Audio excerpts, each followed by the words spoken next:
had a very, very strong appeal to the Nigerian people for patience, for understanding.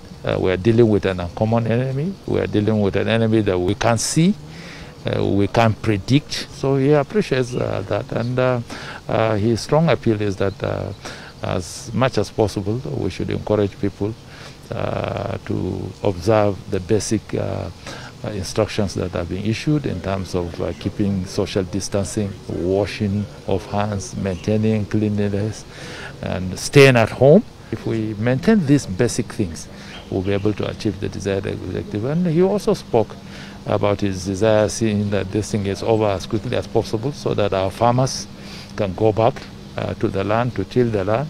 The cropping season is approaching very, very fast because the strength of a nation is its ability to feed itself.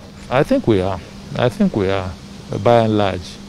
The lockdown has tremendously helped us in curtailing the spread of it. And it has given us the opportunity to be able to track the contacts. Over 90% of the contacts of the index case and other cases that arose have been tracked. And their status are being established.